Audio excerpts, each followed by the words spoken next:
জানালার পাশে সিট। এখন খালি পাশের সিটে একটা মেয়ে বসলেই পুরো সরগলা পূর্ণ হয়ে যেত। একটু এদিকে সরে বসবেন। ও শিওর শিওর, আপনি জানলার পাশে বসবেন? হ্যাঁ প্লিজ প্লিজ। আচ্ছা শুনুন না, আমার বাবা কখনো একা একা কোথাও যাননি তো, আপনি একটু বাবার দিকে খেয়াল রাখবেন কেমন? এই মানুষ জানলার পাশে বসাটা ঠিক না, ইটস নট। না না ঠিক আছে, জানলার পাশে বসতে আমার ভালো লাগে। হ্যালো বাবা, ট্রেনে উঠছো? হ্যাঁ ট্রেনে উঠেছি। তুই কিন্তু আমার মোবাইল মোবাইল তো চুরি নিয়ে গেল। মানে কি আপনার ফোন চুরি হয়ে গেছে? হ্যালো, কি হলো, চুপ করে গেলা কেন? কখন আসবো আমি? Hello hello hello hello, hello, কে আপনি? আমি স্যার আজকের পর থেকে আর এই নাম্বারে ফোন দিবেন না। আপনাকে বারণ করছিলাম জানলার পাশে বসেন না, it's not safe for beginners. আমার মেয়েটা চিন্তা করবে তো, এই জন্য আমি মেয়েটাকে ফোন করে জানিয়ে দিই যে আমার ফোনটা চুরি হয়ে গেছে। হ্যালো তিতলি, তিতলি আমি তোর বাবা। আমার মোবাইলটা না চুরি হয়ে গেছে। আচ্ছা আমার পাশের সিটে একটা ছেলে আছে, এই ছেলেটার নাম্বার। বাবা ফোন কিভাবে নিল? এই শোন, তুই 4টার দিকে স্টেশনে চলে আসিস। হ্যালো, আমার বাবা কি করছে? আপনার বাবা আর আমি দুজন একসাথে একটা কি হচ্ছে। আপনি একটু আমার বাবা দিকে খেয়াল রাখবেন, হ্যাঁ? যদি ওয়াশরুমে যেতে সঙ্গে সঙ্গে যাবেন। মনে হচ্ছে আমার শ্বশুর, প্রতিটি মিনিটে মিনিটে তার সেবা করবো। লেট হলো কি করে? কতক্ষণ ধরে দাঁড়িয়ে আছি? ট্রেন লেট করছে রে মা। তুমি ফোনটা কি করে হারালে? তো কিছুই কি ঠিক রাখতে পারো না? ফোনটা কিভাবে হারাইলো কি করে বলবো রে মা, হারাই গেলে তো কিছু করার নাই। মা কেমন আছো? আমি ভালোই আছি। একটু ভালো না কেন? তুই যে 5 দিন বাংলা ছিলি না, সেই 5 দিনের একদিনও সে ঠিকঠাক মতো ওষুধ খায়নি, কোনো নিয়ম কানুন ভালো। মা এসব কথা আর কতবার শুনতে হবে বলো তো? তোমাকে কি সুস্থ হতে হবে না বলো? হ্যাঁ, তুমি কি ডাক্তারের কথা শুনবে না? আরে ধর, আমার এত এত ওষুধ খেতে আর ভালো লাগে না। তোর বাবাও বাসায় থাকে না, সে অফিস দিয়ে চলে যায়। সারাক্ষণ বাসায় একা একা থাকি। এই বিছানায় শুয়ে থাকতে আর কত ভালো লাগে বল? মা আমি তো বললাম জাস্ট কয়েকটা বছর ধৈর্য ধারণ করো। হ্যাঁ, আমি গ্রাজুয়েশনটা কমপ্লিট করি, তারপর একটা ভালো জব নেই, দিন আমি একটা বিয়ে করি। তারপর আমার বউয়ের সাথে দিন রাত 24টা করো, তুমি কথা বলো, কোনো সমস্যা নেই। আরো কয়েক বছর? আমি আসতেছি। আমি তিথি, ওই যে ট্রেনে করে আপনার পাশে বসে আমার বাবা ঢাকায় আসছে খুলনা থেকে, চিনতে পেরেছেন? না চেনার তো কোনো কারণ নেই। এই নাম্বার আপনি 1.5 ঘন্টায় মোট 17 বার কল করেছিলেন, খুব ভালোভাবে চিনতে পেরেছি। ও বাবা, আপনি কি কাউন্ট করে রেখেছেন নাকি? Silly me. আচ্ছা বাদ দিন, আপনারা ঠিক মতো বাসায় পৌঁছেছেন? হ্যাঁ, একটু আগেই আসলাম। আসলে সরি, হ্যাঁ আপনার সঙ্গে না তখন কথা বলা হয়নি, একটু ধন্যবাদও দেওয়া হয়নি। আমি একটু অন্য টেনশনে ছিলাম তো, তাই কিছু মনে করবেন না প্লিজ। না না, it's okay, I don't mind, আমি কিছু মনে করি না। আর এমনিতেও সুন্দরী মেয়েদের ভুল হলে সেটা মনে রাখতে নেই। কিছু বললেন? কিছু না, এমনি। দোস্ত, ওই মেয়েটা তোকে ডাকতেছে, মনে হয় কোনো কিছু বলবে। কেমন আছেন? ওই যে কালকে স্টেশনে, মনে আছে? মনে আছে, মনে থাকবে না কেন? তো আপনি এখানে বাসা কি এদিকটাতে? হ্যাঁ, ওই যে 12 নম্বরে, এটা আমার বান্ধবীর বাসা। আচ্ছা আচ্ছা আচ্ছা, কিন্তু দেখুন না, এখন কোনো রিক্সাই পাচ্ছি না, আমি যে বাসায় যাব। এদিকটাতে রিক্সা পাওয়াটা একটু টাফ, কিছু তো হাঁটলেই হয়তো রিক্সা পেয়ে যেতে পারি। না না, এর জন্য আবার থ্যাংক ইউ বলতে হবে না, জাস্ট বাসায় একটা ফোন দিলেই হবে। লজ্জা দিচ্ছেন? না না, লজ্জা দিব কেন, প্লিজ। তো আপনি কি করছেন, পড়াশোনা নাকি জব? না না, এখনো জব করা হবে, বাসায় গিয়ে কল করার সুযোগটা হাতছাড়া হয়ে গেল। আপনি কি সবসময় সুযোগের সন্ধান খোঁজেন নাকি? সবসময় করি না, যখন নির্দিষ্টভাবে মন থেকে কোনো কিছু চাই সেই সুযোগের অপেক্ষা করি। শিওর, তাহলে তার সাথে দেখা করে যাই। বাসা পর্যন্ত আসলাম, তার সাথে যদি দেখা না করেই যাই ব্যাপারটা কেমন দেখে না, তার সাথে বরং দেখা করেই তারপর যাই। হ্যাঁ, ও ভালো কাজ করেছো। বাকিছি যা, নতুন মেহমান এসছে, নাস্তা পানির ব্যবস্থা কর। মা কিছু অসুস্থ, চিকিৎসা করাও, অবহেলা করো না। আমি যখন ভার্সিটিতে পড়াশোনা করেছি তখন আমার ফুটবল টিম চ্যাম্পিয়ন হয়েছে। সবাইকে কি তোমার প্রাইজের কথা বলতে হয় বাবা?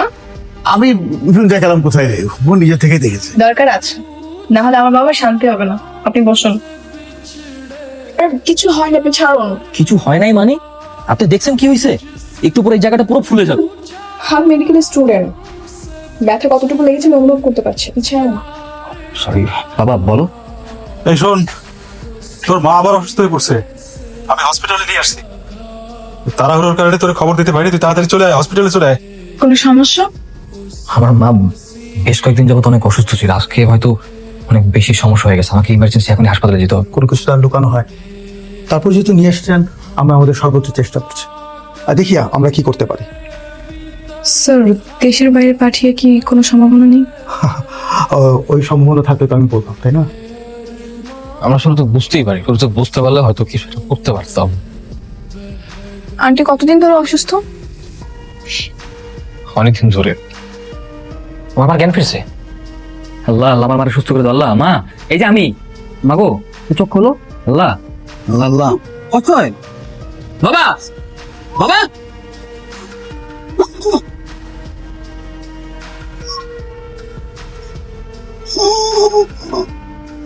উনি এখন স্টেবল আছেন।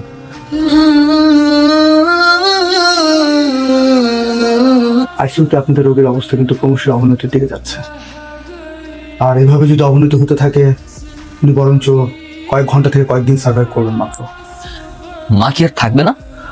আপনি ভেঙে পড়বেন না, এই অবস্থায় আপনাকে শক্ত থাকতে হবে। আসলে ওনার অবস্থা যেভাবে অবনতির দিকে যাচ্ছে, এক পর্যায়ে হয়তো ওনাকে লাইফ সাপোর্ট দিতে হতে পারে। আর শারীরিক কন্ডিশন বিবেচনায় ওনার ফিরে আসার চান্স একদম নেই বললেই চলে। সেক্ষেত্রে আমি আপনাদেরকে সাজেস্ট করবো, ইটস বেটার আপনারা ওনাকে বাসায় নিয়ে যান। বারবার শুধু মরার কথা বলো কেন? মা তো চলে যাবেই, কারণ তুমি শুরু করছো। আমরা দুজনে যদি এমন করে, আমি কই যাবো? হ্যাঁ, আমি এতিম হয়ে যাবো না? এটা বুঝো না আমার কেমন লাগে? রাগ করিস না বাবা, রাগ করিস না। মৃত্যু যখন আসে তখন তাকে ঠেকানো যায়। আচ্ছা ঠিক আছে, আমি আর মরার কথা বলবো না। এই শোন, তুই কিন্তু ওই কাল সকাল সকাল উঠে হসপিটালে যাবি, ওখান থেকে তোর মাকে রিলিজ করে নিয়ে আসবি, এবং আনার পরে আমরা সবাই মিলে গ্রামে যাই।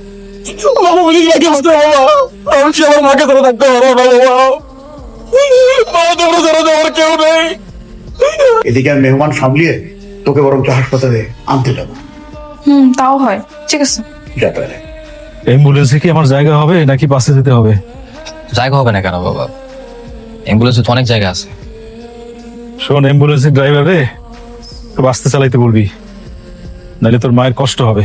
আঙ্কেল, ওনাকে সবকিছুই বলা আছে। আসসালামু আলাইকুম আঙ্কেল।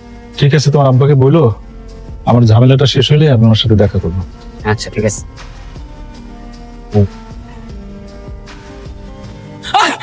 বাবা বাবা চোখ খোলো, বাবা চোখ খোলো। আছে তাদের হাসপাতালে দিবে। আমি তোর মায়ের আগেই মরে যাচ্ছি, হসপিটালে নিয়ে কোনো লাভ হয় না। দাঁড়া বাবা।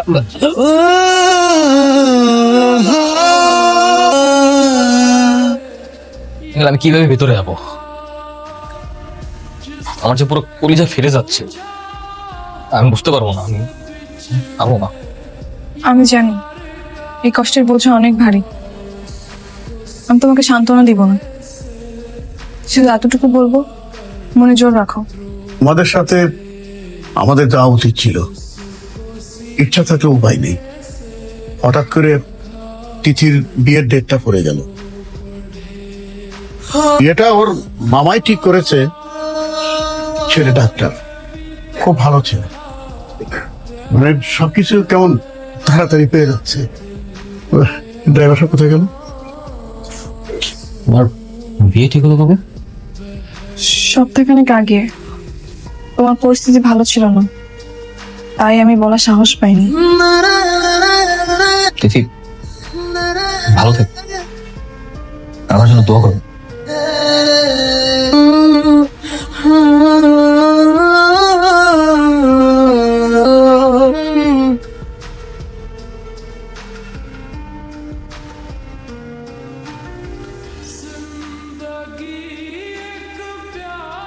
ভাইয়া, আপনি রুদ্র ফ্রেন্ড না? হ্যাঁ, আপনি তিথি তাই না? হ্যাঁ ভাইয়া, রুদ্র কোথায়? আমি না ওকে খুঁজে পাচ্ছি না কোথাও। সেই যে আন্টিকে নিয়ে গ্রামে গেল, তারপর আর কোনো যোগাযোগ হয়নি।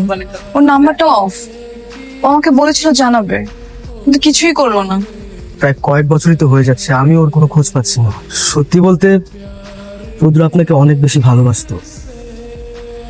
হুট করে ওর মার অসুস্থতার কারণে এই কথাটা বলতে গিয়েও আপনাকে বলতে পারে সেরকম পরিস্থিতি হয়ে ওঠেনি। কেমন আছো? আমি ভালো আছি। আমার তো বিশ্বাসই হচ্ছে না যে তোমাকে আমি সামনাসামনি দেখতে পাচ্ছি। তোমার মেয়ে না? মাশাআল্লাহ, সুন্দর, একদম পুরো তোমার মতো হয়েছে। হাজবেন্ড একদম পুরো পিওর জেন্টলম্যান। কে নি? ফ্রেন্ড, তিথির অনেক আগের বন্ধু। দুলাভাই, এই সেই রুদ্র। কি ব্যাপার, তোমরা এখনো এখানে দাঁড়িয়ে আছো? ট্রেন এখনো আসেনি? না, ট্রেন আসতে মনে হয় একটু টাইম লাগবে। আসো মামা, আপনাকে খুব চেনা চেনা মনে হচ্ছে। আরে চেনা চেনা তো লাগবেই। ও হচ্ছে তিথির সেই না বলো ভালোবাসা, যার জন্য তিথি বিয়েটাই ভেঙে দিয়েছিল। ও আচ্ছা, আপনি সে? তিথির তাহলে বিয়ে হয়নি? না, হয়নি। চলো না, বাবুর জন্য কিছু খাবার নিয়ে সিট নে। ও মানুষকে ভালোবাসলাম, যে আমাকে ভালোবাসলো ঠিকই, কিন্তু বলতে আর পারলো না। একবার বলতে তো পারতা রুদ্র। দেখো তিথি, বাস্তবতা অনেক কঠিন। সেই সময়টাতে ভালোবাসি বলার মতো সিচুয়েশন ছিল না। তার মায়ের মৃত্যু ভয়ে তার দিন কাটতো। ছেলেটার মায়ের আগে তার বাবা চলে যায়।